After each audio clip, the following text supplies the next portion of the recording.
Third सम देखो, diagonal AC and BD of trapezium, trapezium ABCD, मैंने पहले भी बताया था इसकी लेबलिंग ABCD करो या फिर इस तरह से करो ABCD, ठीक है, मतलब या क्लॉकवाइज या एंटी क्लॉकवाइज, ये नहीं ABCD इस तरह से नहीं लिखना। तो ये ट्रेपीजियम क्या होता है, जिसकी जो दो साइड पैरेलल होती है, और उन्होंने बताया भी है कि AB जो है वो पैरेलल है CD के। पैरेलल लाइंस वो होती हैं जिनको जितना भी दोनों साइड से बढ़ा दो आपस में कभी भी नहीं मिलती, ठीक है।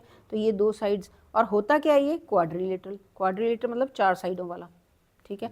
इसको क्वाड्रिलेटरल भी कहते हैं, लेकिन कैसा क्वाड्रिलेटरल, जिसकी दो साइड पैरेलल है, इसलिए इसका नाम ट्रेपीजियम हो गया, ठीक है। तो इंटरसेक्ट, क्या इंटरसेक्ट कर रहे हैं, डायगोनल O पे, O इसका नाम रख दिया पॉइंट का। यूजिंग सिमिलैरिटी क्राइटेरिया, ठीक है, टू ट्रायंगल्स, इसको सिमिलैरिटी क्राइटेरिया को यूज़ करके तो बताओ कि O A over OC is equal to OB over OD। ये कैसे बताएंगे, पहले गिवन और टू प्रूव तो हमेशा लिखना ही है। गिवन में यहाँ से देख के लिखो क्या दिया हुआ है स्टेटमेंट में से, वही लिख दो। टू प्रूव में से ये लास्ट लाइन लिख दो, शो के बाद जो लिखा है ये सारा सेम, ठीक है, इनके भी मार्क्स होते हैं। प्रूफ फिर सारा ये एलेबोरेट करके लिखना जो आपको पता चल रहा है कि क्या लगाया हमने, तो किस बेस के ऊपर हम ये ड्राइव कर रहे हैं। तो सबसे पहले ये देखो, जब ये ट्रायंगल हैं दो, ठीक है, ये वाले कौन कौन से ट्रायंगल, AOB और ODC, ठीक है। देखो ट्रायंगल को कैसे, इनके नाम जो मर्जी रख लो, आपको ये कभी भी घबराना नहीं चाहिए कि ABC, इसका नाम ABO है और इस ट्रायंगल का नाम क्या है ODC।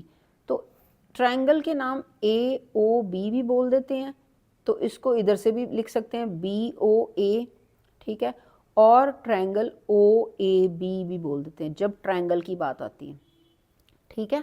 तो इसके तीन नाम हो सकते हैं, सेम बात है। जब एंगल का नाम देना, इस एंगल A को भी हम क्या कर सकते हैं, BAO, A को बीच में लिखे आना, एंगल को इस तरह से लिखते हैं, हम लिखेंगे BAO, ठीक है। ये वाला एंगल अगर लिखना है, इसको एंगल A भी कह देते हैं क्योंकि A पे है, ठीक है, और या इसको कह देंगे BAO या कह देंगे OAB। A को सेंटर में लेके आना है जब एंगल की बात करनी है, क्लियर हो गया। अब यहाँ पे ये क्या है कि AOB और DOC, हम किसकी बात कर रहे हैं, ये जो O एंगल है ये वाला, तो ये इसको जब भी क्रॉस लाइन होती है, ये लाइन क्या होती है, ये जो दो एंगल सेम होते हैं, मतलब कि अगर ये 20 डिग्री का, ये भी 20, ये 50 का, ये भी 50, क्यों, क्योंकि ये वर्टिकली अपोजिट है, सेम होते हैं। फिर सेकंड आ गया OAB OCD। OAB किसकी बात की है, ये वाले, A सेंटर में है ना, तो A के ऊपर है, और OCD इसकी बात की है, ये भी सेम है। सेम क्यों है, क्योंकि हमें पता है ये ऑल्टरनेट एंगल कौन से होते हैं, जब दो लाइंस ऐसे हैं, एक इस तरह से लाइन जा रही है, ठीक है, तो ये जो है एक इधर और एक इधर, ठीक है, ये देखो, ये दो लाइंस ऐसे पैरेलल जा रही हैं, ठीक है, और ये एक लाइन ऐसे जा रही है, ये वाली, और एक इधर, ठीक है, लाइन के, और एक इधर, ठीक है, एक इधर और एक इधर, ये कौन से होते हैं, ये ऑल्टरनेट एंगल्स, ठीक है। तो इसके बाद नेक्स्ट आ गया OBA is equal to ODC।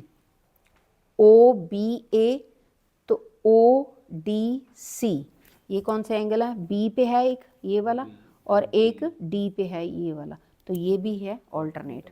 तो कौन सा क्राइटेरिया लगा, ट्रिपल ए लग गया, और फिर ये एंगल जो हैं, ठीक है, ये ट्रायंगल जो हैं वो सिमिलर हैं। अगर ट्रायंगल सिमिलर हैं तो फिर ये जो दो ट्रायंगल अगर सिमिलर हैं तो उनकी जो कॉरस्पॉन्डिंग साइड्स की रेशो भी इक्वल होगी। कॉरस्पॉन्डिंग साइड्स कौन सी है, OA over OC is equal to OB over OD, यही कॉरस्पॉन्डिंग साइड्स हैं, तो वो भी इक्वल होगी, यही प्रूव करना था।